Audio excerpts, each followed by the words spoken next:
Capcom's perennially popular survival horror video game franchise, Resident Evil, has been adapted for both film and television over the years, in live action and animation. The franchise's cinematic debut began in 2002, loosely following the original game's plot of specialists investigating the nefarious pharmaceutical company the Umbrella Corporation. This leads to Umbrella unleashing the T-Virus, a genetically engineered virus that transforms those infected into ravenous undead zombies. While the live-action films have handled the video game source material with varying amounts of fidelity and controversy, there has also been a line of CG animated movies set in the same continuity as the game's successful worldwide. The Resident Evil movies have earned their fair share of fans, including devotees of the games and those new to the franchise. With plenty of films to choose from across the original movie series, 2021 reboot, and animated features, here are the best Resident Evil films ranked from worst to best. 2010's Resident Evil Afterlife marked the first time filmmaker Paul W.S. Anderson directed an installment in the series since the 2002 original movie, after writing and producing the interim sequels. Series protagonist Alice, Milla Jovovich, pursues the sinister Umbrella Corporation around the globe for unleashing the T-Virus, all while spearheading a mission to rescue survivors from the outbreak in Los Angeles. The fourth film introduces Resident Evil franchise mainstays Chris Redfield, Wentworth Miller, and nefarious antagonist Albert Wesker, Sean Roberts, to respectively assist and oppose Alice. Afterlife was made in digital 3D and released after the resurgence of the format following the enormous success of Avatar the preceding year, with Avatar filmmaker James Cameron an influence on Anderson that means several major action set pieces in Afterlife were designed with that in mind, but they're overly fixated on the presentation of the format rather than crafting a conventionally engaging action sequence.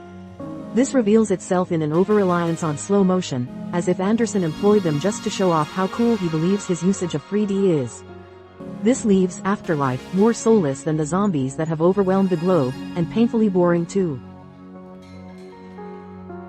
The series' fifth installment, 2012's Resident Evil Retribution, doubles down on the 3D format that began with Afterlife, while also increasing the number of main characters from the video games to appear in the movies. After escaping from Umbrella's custody, Alice learns from Wesker that the Red Queen, Megan Charpentier, the artificial intelligence guiding Umbrella, has gone rogue. This shocking development forces Alice to team up with Wesker and new allies, battling the latest set of Umbrella's monstrous mutations and also evil clones of her old friends. More than any other Resident Evil movie, Retribution relies overtly on sheer fan service to pad out its runtime and keep advancing the overarching story while exploring the inner workings of Umbrella. Alice encounters simulations of different global locales, giving fan-favorite characters like Carlos Oliveira, Oded Fehr, and Rain Ocampo, Michelle Rodriguez, the opportunity to return despite dying in prior movies. These additions put Retribution a cut above Afterlife, but not by much, with the visual effects heavy action and overstuffed cast overshadowing the movie's better elements. Like the game series it's adapting, Resident Evil escalated its scope and stakes from a solitary mansion and lab in the original movie to an entire city teeming with the undead in 2004's Resident Evil Apocalypse.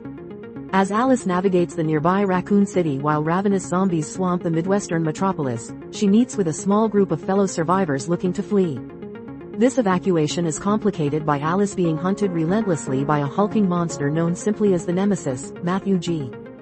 Taylor, while Umbrella seeks to cover up the outbreak by annihilating Raccoon City with a tactical nuclear strike. Apocalypse, from the original film series, hews closest to the games, loosely following the narratives from Resident Evil 2 and 3, with the fall of Raccoon City. The increased scope and cast make Apocalypse lose its focus significantly compared to its predecessor, only regaining its sense of pace and fun when Alice steps up in the movie's second half. Apocalypse proved that Resident Evil was no one-hit wonder on the silver screen, though it still had a ways to go before ditching any pretensions of self-seriousness and leaning into absurdist fun. While the Resident Evil games kept the effects of the T-Virus largely contained, the movies veered into full-on post-apocalyptic territory starting with its third installment, 2007's Resident Evil Extinction. Set 5 years after the events of Apocalypse, Extinction finds the T-Virus overtaking everything, with humanity on the defensive from zombie hordes sweeping the globe. Meanwhile, the zombie apocalypse also somehow, it goes unexplained, adversely affected the climate, leaving much of North America a desert wasteland. With that in mind, Extinction feels like Resident Evil, by way of Mad Max, as Alice leads a convoy of survivors across North America towards a safe zone in Alaska. The shift from darkened hallways and ruined cityscapes by night to sun-baked deserts during broad daylight is a welcome one, if only so the action is more clearly displayed than ever. The post-apocalyptic aesthetic works well for the Resident Evil franchise, and it's a shame that subsequent sequels are a bit too cleanly polished and presented for their own good. Beyond that, there isn't much too remarkable about Extinction, but it's nice to see the movie series starting to find its own tonal voice. 5 years after the original Resident Evil film series concluded with The Final Chapter, filmmaker Johannes Roberts rebooted the cinematic franchise with 2021's Resident Evil: Welcome to Raccoon City. Roberts stuck closer to the games, specifically the first 2 mainline installments, chronicling a police squad investigating an ominous mansion on the outskirts of town while zombies swarm Raccoon City. Also, rather than rely on a brand new protagonist like the movies before his, Roberts focused on classic characters from the games, who have all been recast for his adaptation. Welcome to Raccoon City certainly feels familiar to any fans of the games and is loaded with Easter eggs related to the franchise, but it just tries to accomplish too much in its 107-minute runtime. The new cast is earnest enough, with Kaya Scodelario's Claire Redfield being the highlight, and it's the first Resident Evil movie in a while that feels scary at times, but the whole thing is a noticeably rushed affair. With such a solid cast and fidelity to the source material, hopefully, these sensibilities will be retained in potential follow-ups because, for all its flaws, Welcome to Raccoon City feels more like a franchise love letter than prior adaptations. The third CG animated movie, keeping in canon with the video game series, is 2017's Resident Evil: Vendetta, set sometime after the events of the 6th mainline game. The movie features Chris Redfield, Kevin Dornan, and Leon Kennedy, Matthew Mercer, teaming up to stop rogue CIA operative Glenn Arias, John DeMita, from unleashing a modified virus that transforms those infected into zombies. Matters are complicated further when Arias kidnaps Chris' former colleague, Rebecca Chambers, Aaron Cahill. Amidst his plans to wreak vengeance on the United States, Vendetta ranks as the weakest animated Resident Evil movie so far, with even dedicated fans of the games likely finding the film tedious at points. Some of the extended action sequences are cool and slickly choreographed, particularly a hallway fight with Chris and Leon clearing out a horde of zombies, but the cross-country scope costs Vendetta its focus. While certainly not the worst feature film adventure the Resident Evil franchise has seen, this movie's 97-minute runtime feels like a blessing in disguise. Though likely lost on modern audiences, 2002's Resident Evil arrived in theaters at a time when video game adaptations were widely considered exercises in absolute cinematic futility.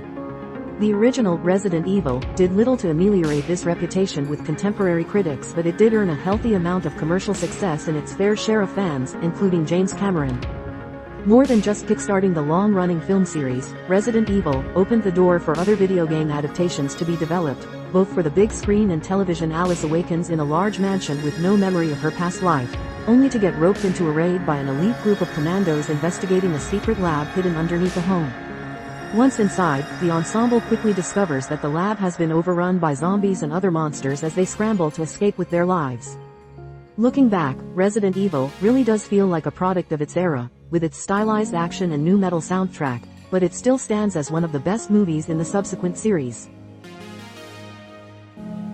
The 6-film saga that began with the 2002 original film reaches a satisfying conclusion in 2016's Resident Evil: The Final Chapter, closing out Alice's story for good. After Wesker betrays her, Alice learns that the true villain behind Umbrella's apocalyptic agenda is mad scientist Alexander Isaacs, Ian Glenn, leading to a final showdown for the fate of humanity.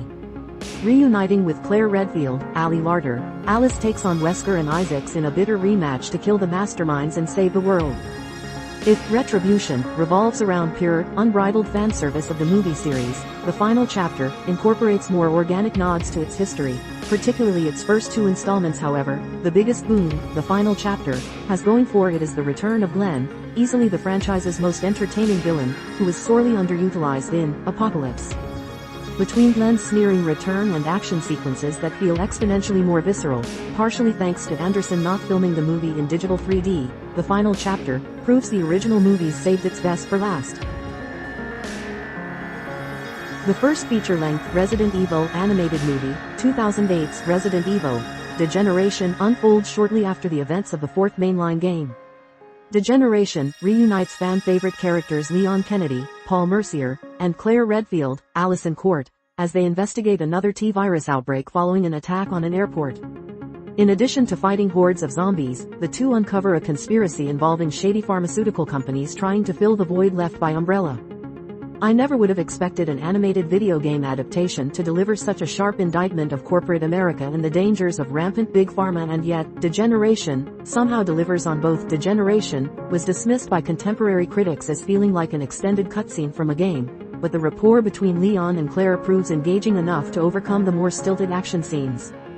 Also, Degeneration provides fans with Court's final performance as Claire, a role she originated for English-dubbed games to critical acclaim. This movie offers her a fitting send-off. The biggest problem facing the animated Resident Evil movies is that, while keeping in canon with the games, most of them aren't particularly accessible for anyone unfamiliar with the lore.